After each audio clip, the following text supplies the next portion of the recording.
Hello students, welcome to easy math for JEE. I am Ujjwal Kaushik, your friend. जो भी students IIT JEE की preparation कर रहे हैं उनके लिए हमारा चैनल बहुत यूजफुल है। तो आज का जो क्वेश्चन है, क्वेश्चन में हमें गिवन है unbiased quiz stone if the outcome is head. ठीक है, तो हमारे पास यहाँ पे एक कॉइन थी, हमने उसे टॉस किया। ठीक है, तो दो ही आउटपुट आएंगे, या तो हेड आएगा या फिर टेल आएगा कॉइन से। हेड आने की प्रोबेबिलिटी कितनी रहेगी? 1/2। टेल आने की प्रोबेबिलिटी रहेगी 1/2। अब देखो, अगर हेड आता है then a pair of unbiased dice is rolled. ठीक है, तो यहाँ पे हमने ये दो डाइस ले ली, मान लीजिए। तो ये दो डाइस यहाँ पे रोल की जाती हैं and the sum of the number obtained on them is noted. तो यहाँ पे जो भी नंबर आ रहा है उसके सम को यहाँ पे एक जगह नोट कर लिया जाता है। वहीं दूसरी ओर if the toss of the coin resulted in tail then a card number from. अगर टेल आता है तो well shuffled pack of 9 card. तो हमारे पास एक पैक है 9 कार्ड्स का, 1 2 3, ये कहां तक 9 कार्ड का पैक है। तो इन 9 कार्ड में से एक कार्ड को पिक कर लिया जाता है।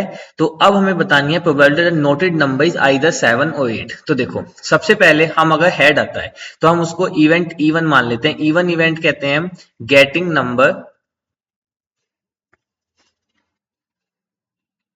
7 और 8। ठीक है, तो देखो 7 और 8 कैसे आ सकता है? मान लो पहली डाइस पे 1 आए, 6 आए, इससे 7 हमें मिल जाएगा। अभी पहले हम 7 का देखते हैं। 2 आए, 5 आए, इससे भी हमें क्या मिल जाएगा? 7 मिल जाएगा। सेम ऐसे ही यहाँ से 3 आए, 4 आए, इससे भी 7 मिल जाएगा। सेम पहले डाइस पे 6 1 आ जाए, दूसरे पे 1 आ जाए, वहीं दूसरी ओर इस डाइस पे 5 2 और यहाँ पे 4 3। टोटल ये 6 केसेस है जिनसे हमें सम जो है 7 मिल सकता है। अब देखो 8 कैसे कैसे मिल सकता है? यहाँ पे आपका 2 आ जाए और यहाँ पे 6 आ जाए। ठीक है, फिर उसके बाद यहाँ पे 3 आ जाए, यहाँ पे 5 आ जाए, उसके बाद यहाँ पे 4 आ जाए, यहाँ पे 4 आ जाए।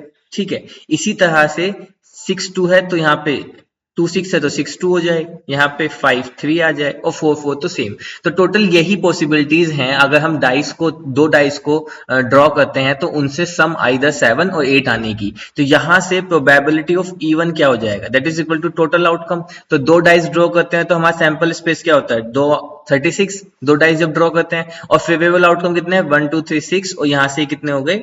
5। तो ये कितना होगा? 11। तो ये आ गया 11/36। ठीक है, ये आ गई मेरी प्रोबेबिलिटी ऑफ इवन जब हमारा हेड आएगा। सेम इसी तरह से हम देखते हैं कि जब हमारा टेल आएगा तो E2 हम बोल देते हैं, E2 के लिए कहते हैं गेटिंग नंबर 7 और 8।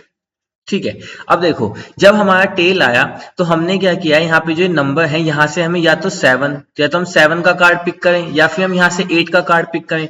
तो प्रोबेबिलिटी ऑफ E2 कितनी हो जाएगी भाई? फेवरेबल आउटकम तो दो ही है और टोटल आउटकम कितने हैं? 9। तो यहाँ से हमारी E2 की प्रोबेबिलिटी कितनी हो जाएगी? 9। तो अब बस हमें क्या निकालना है? Required probability. तो रिक्वायर्ड प्रोबेबिलिटी क्या होगी? देखो, दैट इज इक्वल टू, अब अगर यहां से कॉइन से चले हम तो अगर पहले हेड आता है तो उसकी आने की पॉसिबिलिटी 1/2 इंटू उसके बाद हमारा इवन सक्सेसफुल होने की प्रोबेबिलिटी 11/36 प्लस, अब अगर हमारा मान लीजिए टेल आता है तो उसकी प्रोबेबिलिटी 1/2 इंटू सक्सेसफुल 2/9। ठीक है, तो यहां से कितना हो गया? 11 बाय, अगर हम यहाँ से 1/2 कॉमन ले लें तो 11/36 प्लस यहाँ से आ गया 2/9।